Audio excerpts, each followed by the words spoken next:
रावण से मुलाकात। कल सुबह सुबह रास्ते में 10 सिर वाला हट्टा कट्टा बंदा अचानक मेरी बाइक के आगे आ गया। खैर जैसे तैसे ब्रेक लगाई और पूछा, क्या क्या अंकल, 20-20 आँखें हैं फिर भी दिखाई नहीं देता? जवाब मिला, तमीज़ से बोलो, हम लंकेश्वर रावण हैं। मैंने कहा, ओ अच्छा, तो आप ही हो श्रीमान रावण जी। एक बात बताओ, ये 10-10 मुंह संभालने थोड़े मुश्किल नहीं हो जाते? मेरा मतलब शैम्पू वगैरह करते टाइम और कभी सर दर्द शुरू हो गया तो पता करना मुश्किल हो जाता होगा कि कौन से सिर में दर्द हो रहा है। रावण, पहले ये बताओ, तुम लोग कैसे डील करते हो इतने सारे मुखौटों से? हर रोज़ चेहरे पे एक नया मुखौटा, उस पर एक नया मुखौटा, उस पर एक और नया मुखौटा। यार एक ही मुंह पर कितने नकाब लगाओगे, थक नहीं जाते? मैंने झेपते हुए कहा, अरे अरे आप तो सीरियस हो गए। अच्छा ये बताओ, मैंने सुना है आप कुछ ज़्यादा ही अहंकारी हो। रावण, हा हा हा। अब इसमें हंसने वाली क्या बात थी? कोई जोक मारा क्या मैंने? रावण, और नहीं तो क्या, एक कलयुगी इंसान के मुंह से ये शब्द सुनकर हंसी नहीं आएगी तो और क्या होगा? तुम लोग एक छोटी मोटी डिग्री क्या ले लेते हो, अंग्रेजी के 2-4 अक्षर क्या सीख लिए, यूँ इतरा के चलते हो जैसे तुमसे बड़ा कोई ज्ञानी ही नहीं है इस धरती पर। एक तुम ही समझदार, बाकी सब गंवार। और मैंने चारों वेद पढ़ के उन पे टीका टिप्पणी तक कर दी, चंद्रमा की रोशनी से खाना पकवा लिया, इतने इतने क्लोन बना डाले, दुनिया का पहला विमान और खरे सोने की लंका बना दी। तो थोड़ा बहुत घमंड कर भी लिया तो कौन सी आफत आ पड़ी?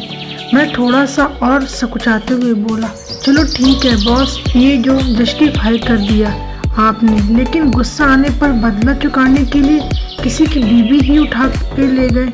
मजाक है क्या? बीवी ना हुई, छोटी मोटी साइकिल हो गई, दिल किया उठा ले गए। बताओ, एक पल के लिए रावण महाशय तनिक सोच में पड़ गए। मेरे चेहरे पर एक विजयी मुस्कान आने ही वाली थी कि फिर वही हा हा। मैंने श्री राम जी की बीवी को उठाया, मानता हूँ बहुत बड़ा पाप किया और उसका परिणाम भी भुगता, पर मेघनाथ की कसम कभी जबरदस्ती दूर हाथ भी नहीं लगाया, उनकी गरिमा को रत्ती भर भी ठेस नहीं पहुँचाई। और तुम कलयुगी इंसान छोटी छोटी बच्चियों तक को नहीं बख्शते, अपनी हवस के लिए किसी भी लड़की को शिकार बना लेते हो, कभी जबरदस्ती तो कभी झूठे वादों से, छलावों से। अरे तुम दरिंदों के पास कोई नैतिक अधिकार बचा भी है मेरी चरित्र पर उंगली उठाने का? इस बार शर्म से सर झुकाने की बारी मेरी थी, पर मैं भी ठहरा पक्का इंसान मजाक उड़ाते हुए बोला, अरे जाओ जाओ अंकल, दशहरा कल है, सारी हेकड़ी निकाल देंगे, देखना। और इस बार लंकेश्वर जी इतने जोर से हंसे कि मैं गिरते गिरते बचा। यार तुम तो नवजोत सिंह सीटू के भी बाप हो, बिना बात इतनी जोर जोर से काहे हंसते हो? ऊपर से एक भी नहीं, 10-10 मुंह लेके कान का पर्दा फाड़ दोगे जरा और जोर से हंसोगे तो।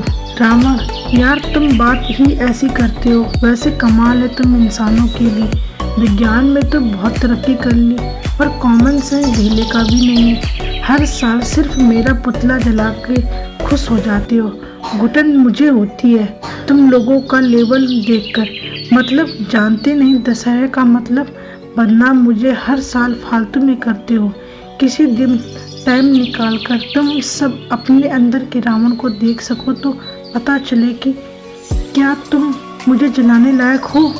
जलाना छोड़ो, तुम आज के तुच्छ इंसान मेरे पैर छूने लायक भी नहीं। बाकी दिल बहलाने को कुछ भी करो।